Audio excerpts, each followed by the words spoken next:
Greetings, ladies and gentlemen, and welcome to today's Reddit Quickie from the subreddit HFY, called Forsaken Love, written by Legal. The link to the original is down below, and as always, I hope that you enjoy. Such a painful thing is love. So often in the past, I would find myself bemused by the description of the feeling by friends and comrades. Both that they could find it in the age of war, and that it seemed to fall upon them at any moment without understanding. So often the flower of friendship would blossom into something greater as each side tended the roots. I never would have expected such a sensation in myself. Not then, not now, despite the fact that I truly understand it firsthand. I would watch her every day as she wandered into the valley in my vantage looking over it. I still vividly recall the first day that she came into view. I assumed, like so many others who dared to enter the Valley of Bones, that she was either lost or a scavenger. If she were the latter, I'd scare her off, and the others, if she was lost, I could do what I could do, gently guide her back to safety. But to my surprise, she didn't seem to fall into either category. Instead, she just wandered between the bones, ignoring them, as she instead focused on the patches of wildflowers that grew there. For the first of the rest of the day, I idly watched her from my perch, both bemused and curious at her behavior. When she finally left around dusk to head back over the hill and out of the valley, I assumed that would be the last I saw of her. But a week later, she returned at dawn, carrying tools, and spent the day working patches of wildflowers while I watched from a distance, shaping and forming them from a simple patches into actual gardens. I was amazed to watch someone making something within a valley which was so long only for the bones of the dead that I'd wrought. Was she not afraid of me and the others? Was she not curious about my perch like a scavenger? I had so many questions that I dare not ask of fear of truly driving her away. So I simply watched from a distance. How strange it might be that I could feel love building within me as I watched her every day without speaking to her. Was communication not a cornerstone of love, if not for the very foundation upon which any relationship should be built? But I felt like I knew her so well simply through the observation every day. The determination with which she worked, the skill with which she turned the untamable wild into carefully cultivated gardens and fields, even the way she'd laugh over little mistakes and accidents while she worked. How close I felt to her, watching over the days stretched into weeks, and the weeks stretched into months, and even beyond.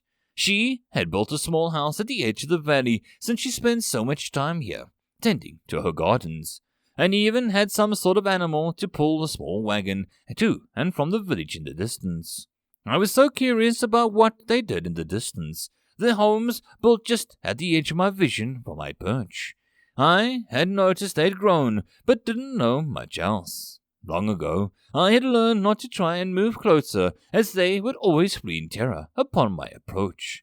But I felt closer to all of them as I watched her. She would take the flowers and plants that she'd grown into the town and return with other goods, sacks of things, bags, and even a few barrels and boxes. What did they think of her? Did they think her a brave or daring to live in my valley? Did they think her foolish, insane? I like to think that she loved by them as much as by me. That they celebrated her skill, industry, and courage in her choosing to make her life gardening within the Valley of Bone. Yet I never saw her with another.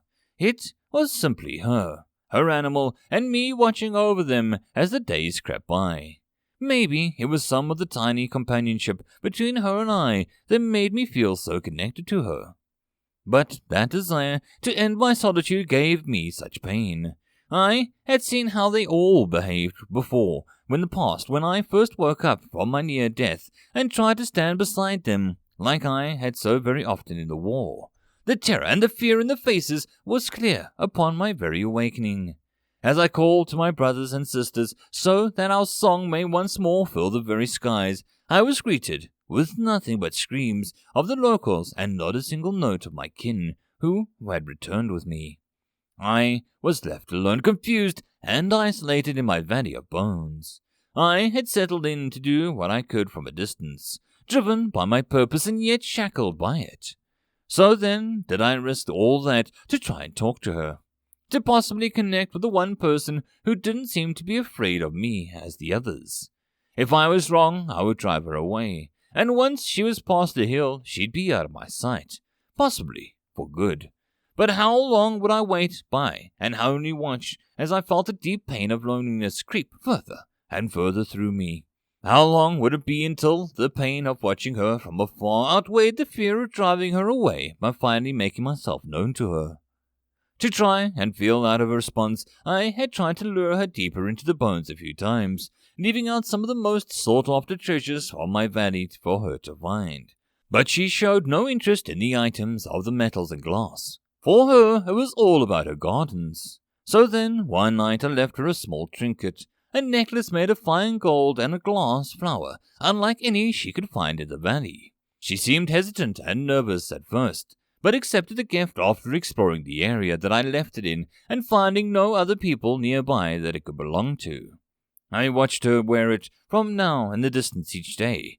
It gave me so much pride, but also increased my pain day by day.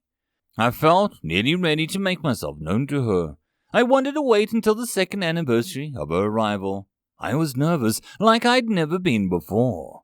Not even in the war had I felt such a jittery anxiety creeping through me, just as a thought of meeting. Each night I would dread terrible outcomes and try to envision ways to make it clear to her that I meant no harm, that I wanted to prevent her. I would save my confessions of love until later so that I didn't seem too intense too quickly. But such a hopeful, carefully planned and meaningful first meeting was stolen from me 2 weeks before I intended. Warnings and alerts flared in my eyes as I caught sight of an enemy in the distance.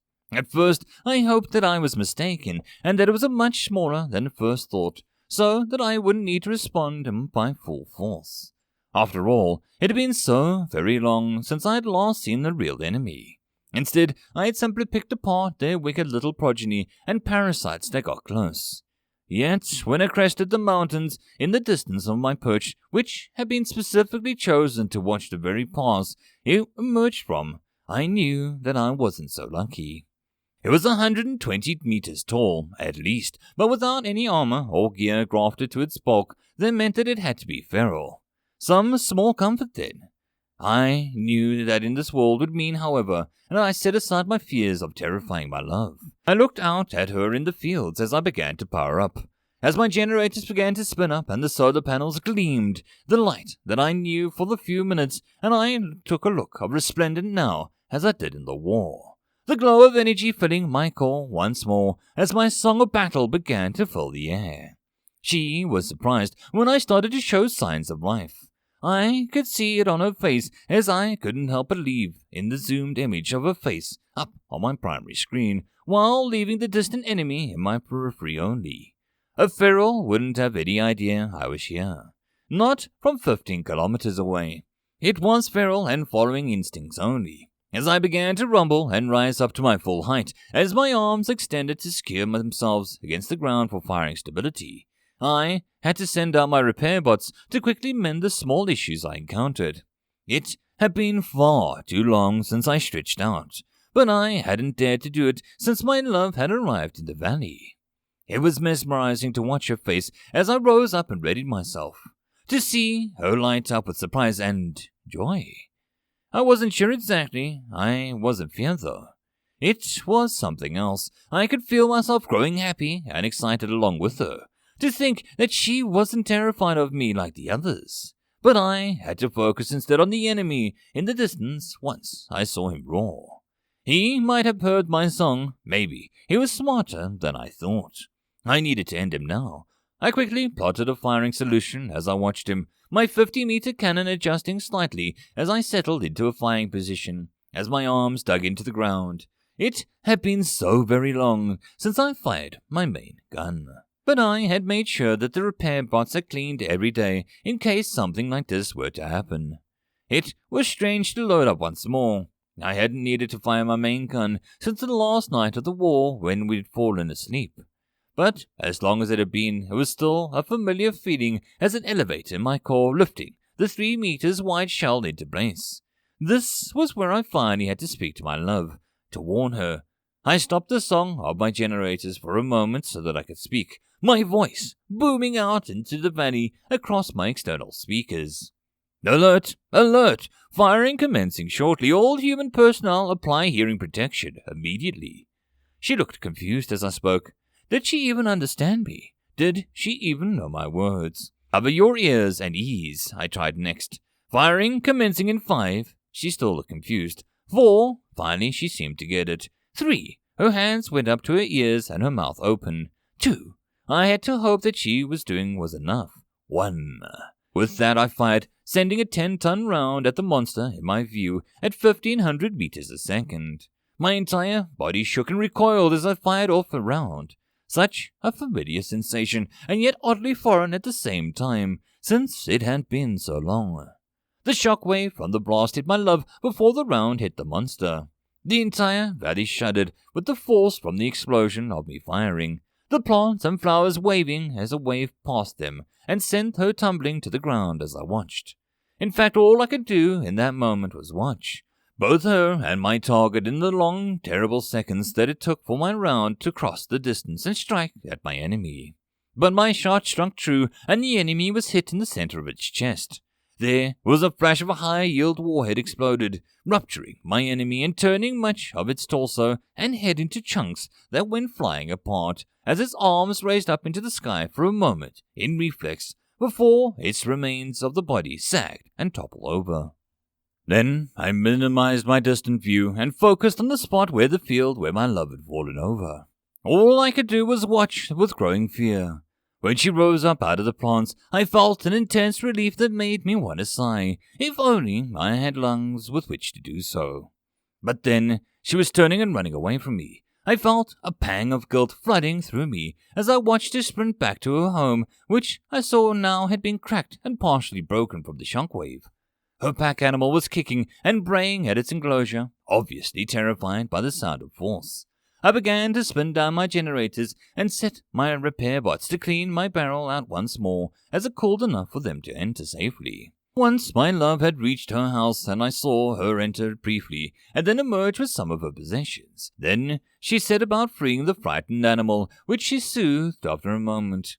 Quickly harnessing it to her wagon and throwing her possessions inside, she and the animal made for the hill at the edge of the valley. She was leaving me.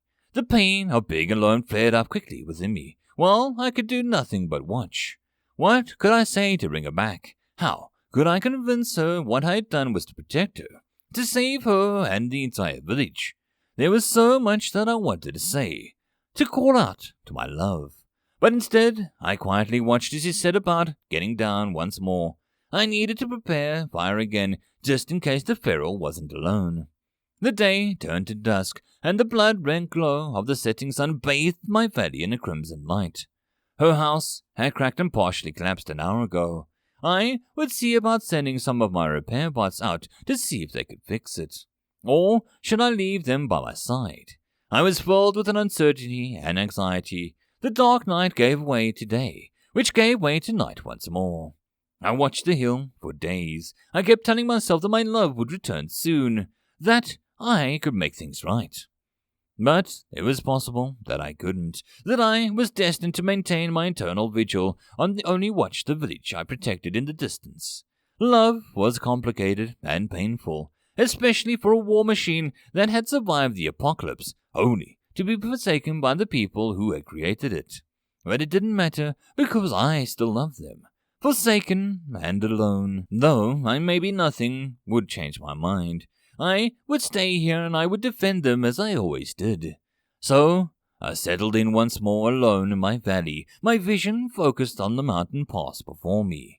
But still I would glance at the hill behind me. Maybe my love would not have the Forsaken forever. Even a war machine could dream. And that, my friends, is the end of this Reddit Quickie. I hope that you enjoyed. If you'd like to support the channel or the author, all the stuff is down below. And as always, I hope that you guys have a good one, and I will see you in the next story. Cheers.